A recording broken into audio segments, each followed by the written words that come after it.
এই মুহূর্তে বাংলাদেশের সবচাইতে বিরোধী যে বড় ফোর্স বা রাজনৈতিক দল সেটি নিঃসন্দেহে বিএনপি এবং জামাত ইসলাম সহ বাকি যে রাজনৈতিক দলগুলো রয়েছে।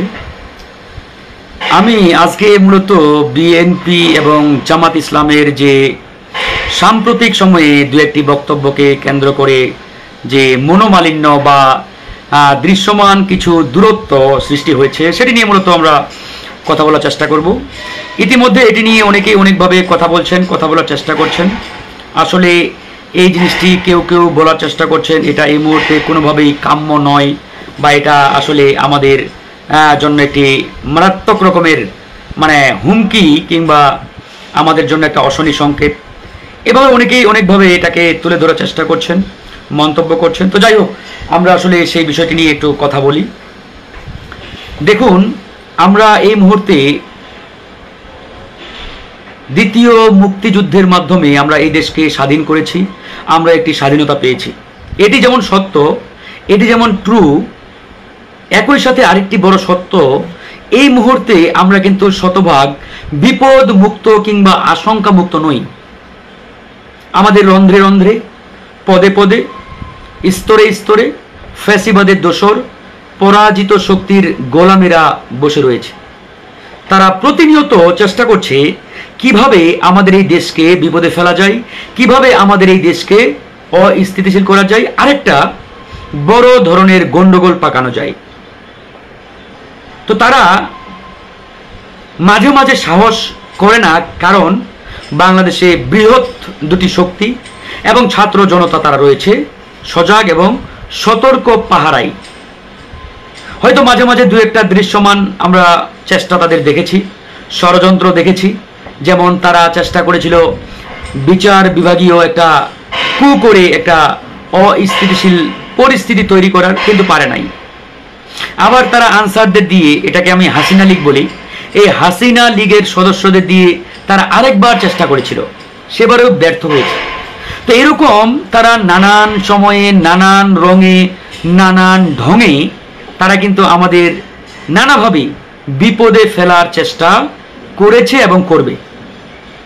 এখন আমাদের প্রশ্ন যে এই বিপদ আমরা আসলে কিভাবে মোকাবেলা করতে পারি। দেখুন, এই বিপদ মোকাবেলা করা কিংবা এই দেশকে ঠিক রাখা, সঠিক লাইনে রাখার অন্যতম বড় একটি মাধ্যম বা ওয়ে হচ্ছে আমাদের রাজনৈতিক দলগুলোর মধ্যে কোনো ধরনের বিভাজন, বিভক্তি সৃষ্টি করা যাবে না। নিজেদের ভিতরেই আমাদের ঐক্যটাকে সুদৃঢ় করতে হবে।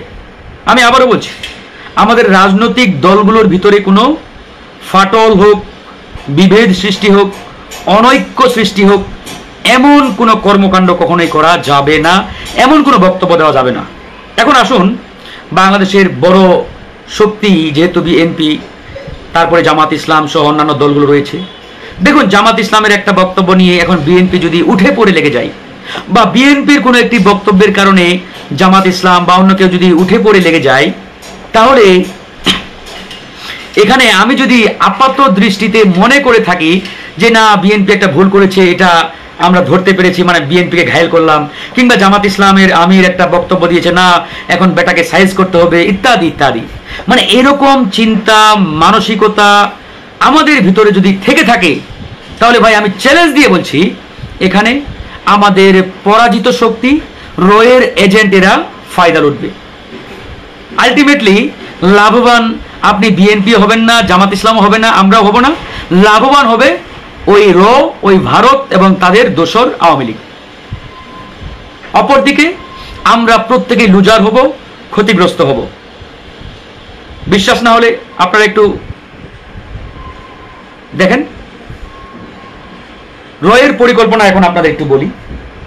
আপনারা যদি কেউ মনে করে থাকেন যে কিংবা ভারতীয় যে গোয়েন্দা সংস্থা বাহিনী, তাদের যে এজেন্টরা, তারা চুপটি মেরে বসে আছে, তারা কিছু করছে না, তারা একবারে নিশ্চয় ঘুমিয়ে আছে, এমনটি ভাববার কোনো কারণ নেই।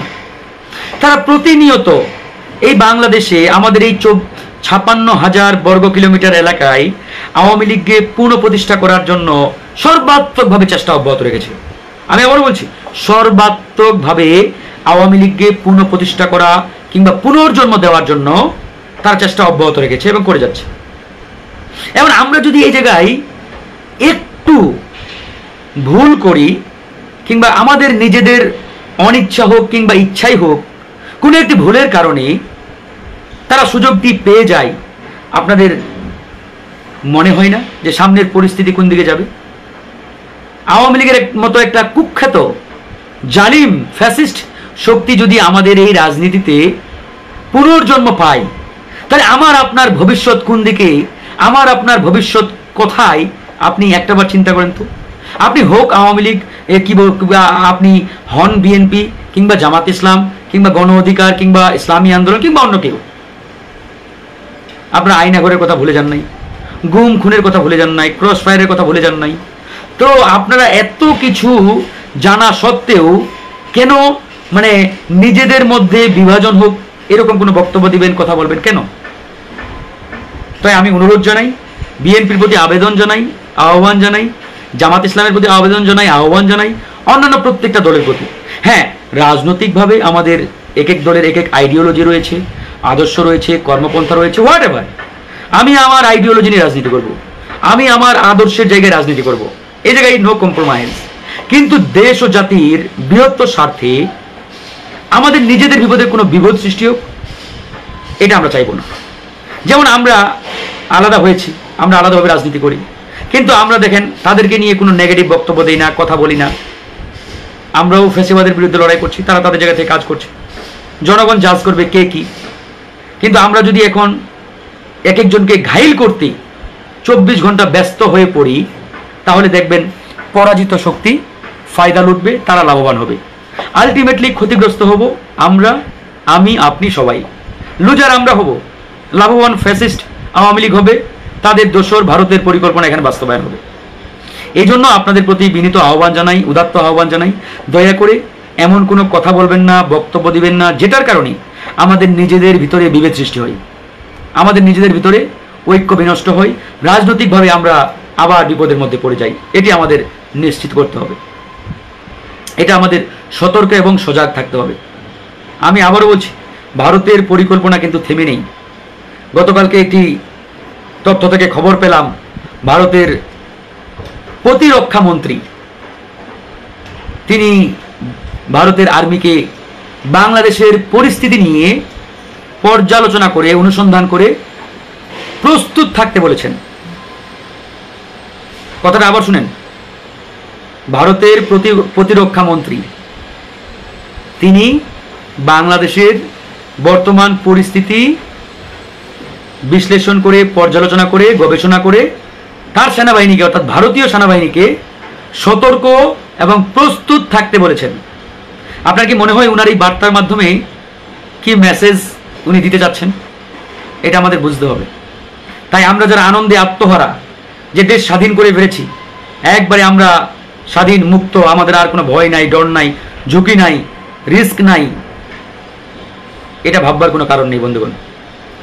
আমরা এখনো বড় ধরনের থ্রেটের মধ্যে রয়েছি এবং সামনে আমাদের আরো অনেক বড় বড় ঝুঁকি আসবে, বাধা আসবে। তবে আমি এতটুকু নিশ্চিত করে বলতে পারি ইনশাআল্লাহ যে আমাদের ভিতরে ছাত্র জনতার যে ঐক্য, যে বন্ডিং, এটা যদি চলমান থাকে একই সাথে রাজনৈতিক দলগুলোর মধ্যেও, তাহলে কোনো শক্তি সে যত বড়ই হোক আমাদেরকে বিন্দু পরিমাণ আঘাত করার চেষ্টা করতে পারবে না এবং সাহসও দেখাবে না, ইনশাআল্লাহ সাহসই করবে না। এই জন্য আমাদের এই সুদৃঢ় বন্ডিং খুবই জরুরি, খুবই। এটা আসলে মানে বলার মতো ইয়া রাখে না। তো এখন আমি এই জন্য বলেছি যে কোনোভাবেই আমাদের মধ্যে এই ধরনের বক্তব্য, কথা, বিভক্তিমূলক কোনো কিছু করা যাবে না, প্লিজ। বাংলাদেশের বড় দল জামাত ইসলাম, বাংলাদেশের সবচাইতে বড় এই মুহূর্তে ফোর্স রাজনৈতিক দল বাংলাদেশ জাতীয়তাবাদী দল বিএনপি, ইসলামী আন্দোলন আছে, গণতন্ত্র মঞ্চ আছে, গণ অধিকার আমরা আছি, অন্যান্য দলগুলো আছে, অনেক দল। আমি কোনো দলকে খাটো করে দেখি না, দেখার সুযোগও নেই। রাজনৈতিক প্রত্যেকটি দল একটা রাজনৈতিক দল, তার সংখ্যা, নেতাকর্মীর সংখ্যা, কর্মীর সংখ্যা কতটুকু সেটা ভিন্ন বিষয়, কিন্তু রাজনৈতিক দল হিসাবে প্রত্যেকটা দলের যে সম্মান, যে মর্যাদা পাওয়ার অধিকার, সেটা অবশ্যই আমাদের প্রত্যেককে দিতে হবে। সেই জায়গায় আমরা কখনো মানে কম্প্রোমাইজ করবো না বা সেদিকে আমরা মানে যাচ্ছি না, কিন্তু দেশ ও জাতির বৃহত্তর স্বার্থে এই মুহূর্তে রাজনৈতিক দলগুলোর মধ্যে বিভাজন সৃষ্টি হোক, ফাটল সৃষ্টি হোক, ঐক্য বিনষ্ট হোক, এমন কোনো কর্মকাণ্ড করা যাবে না, এমন কোনো কাজ করা যাবে না। এটি যদি আপনারা করেন তাহলে আমি আবারও বলছি ভাই, এখানে আওয়ামী লীগ বেনিফিটেড হবে, তার পরিকল্পনা বাস্তবায়ন করবে, আমরা প্রত্যেকে লুজার হব, প্রত্যেকে ক্ষতিগ্রস্ত হব। আজকে আমার একটা জিনিস দেখে খুব খারাপ লাগছে, খুব মানে আমি মানে কষ্ট পাচ্ছি যে বিএনপির একটা পোস্ট নিয়ে ধরেন যে জামাত ইসলাম বা অন্য দলগুলো তারা মজা নিচ্ছে, আনন্দ উল্লাস করছে, আবার জামাত ইসলামের একটা বক্তব্য নিয়ে বিএনপির নেতাকর্মীরা ট্রল করছে, আনন্দ উল্লাস করছে, বাজেভাবে কমেন্ট করছে। এই যে দেখেন, এই জিনিসগুলো কিন্তু খুবই খারাপ, খুবই। হ্যাঁ, যখন নির্বাচনের শিডিউল চলে আসবে, নির্বাচনের ঘোষণা আসবে, নির্বাচনের মাঠে যদি আপনারা আলাদা করে নির্বাচন করেন, তখন রাজনৈতিক ময়দানে তারা আপনার প্রতিপক্ষ, তখন কথা বলবেন। কিন্তু নির্বাচন তো ভাই এখনো আসে নাই, দেরি আছে। তো নির্বাচন না আসার আগেই যদি আমরা নিজেদের ভিতরে আমাদের বিভাজন আরো প্রকট করে ফেলি, তাহলে কিন্তু পরাজিত শক্তি এখানে একটা ফায়দা লুটার চেষ্টা করবে। আলটিমেটলি লুজার হব আমরা সবাই, আমরা সবাই। আজকে যদি ভারত এখানে আবার একটা সুযোগ পাই, তারা কি মনে হয় বিএনপির গালে গিয়ে চুমা দিবে, জামাতের গালে গিয়ে চুমা দিবে যে তোমরা আমার ভাই? বলেন আপনারা। ভারত কোনোদিন, আমি হাসিনার সায়েন্সে আমলে, হাসিনা যখন ক্ষমতায়, তখনই বলেছি যে ভারত কোনোদিন আমাদের বন্ধু ছিল না, বন্ধু হবে না। বিএনপি যদি মনে করে ভারত আমাদের বন্ধু, আমাদের সাপোর্ট দিবে, কোনো এক সময় আমাদের ক্ষমতার চেয়ারে বসবে, এটা বিএনপি বোকার স্বর্গে বসবাস করেছে, এটা আমি প্রায় 2 বছর আগে থেকে বলে আসছি। জামাত যদি মনে করে ভারত আমাদের সমর্থন দিবে, সাপোর্ট দিবে বা কোনোভাবে আমাদের পিছনে দাঁড়াবে, তাহলে জামাত মানে ঘুমের ঘরে রয়েছে। কিংবা বিরোধী কোনো দল যদি মনে করে থাকে, তারা বোকার স্বর্গে রয়েছে, আমি সহ, আমরা সহ।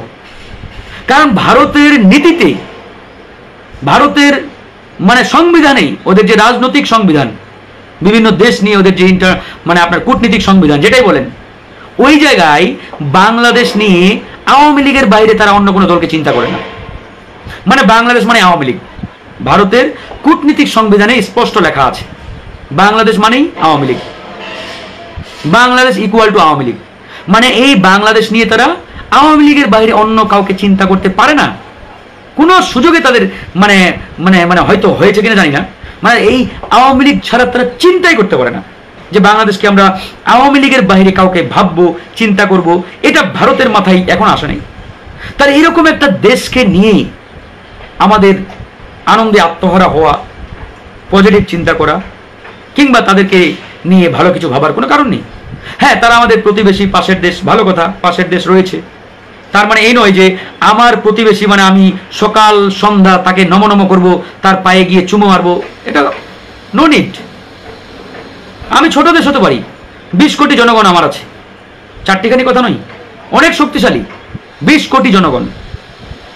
আবার দেখেন, ভারত হয়তো বড় দেশ, অনেক বড়, আয়তন অনেক বেশি, কিন্তু ভারতের দুর্বল জায়গা নেই। আমি তো মনে করি বাংলাদেশের যতটা না দুর্বলতা আছে, তার থেকে 1000 গুণ বেশি দুর্বলতা আছে ভারতের। আপনি দেখেন ভারতের দুর্বল জায়গাগুলো আমাদের চতুর্দিকে আছে।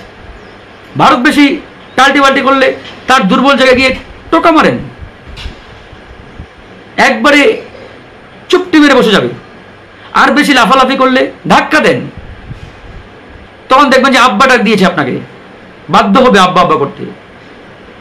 এটাই বাস্তব ভাই। আমার কথাগুলো একটু ভিন্ন স্টাইল হতে পারে, কিন্তু আমি যা বলছি বলেন আমি কি ভুল বলছি? তো যাই হোক, এই কথাগুলো এই জন্যই বলছি, এই মুহূর্তে বিএনপি এবং জামাত ইসলামের মধ্যে বিভাজন কোনোভাবেই কাম্য নয়, কোনোভাবেই কাম্য নয়। এই বিভাজন সৃষ্টি হলে পরাজিত শক্তি, ফ্যাসিস্ট শক্তি ফায়দা লুটবে। তাই সবাই এখনো ঐক্য সুদৃঢ় করুন। আমাদের যে ফ্যাসিবাদ বিরোধী আন্দোলন থেকে একটা ঐক্য সৃষ্টি হয়েছে, এটাকে ধরে রাখুন। ছাত্র জনতার ঐক্যটাকে আরো শক্তিশালী করুন, মজবুত করুন।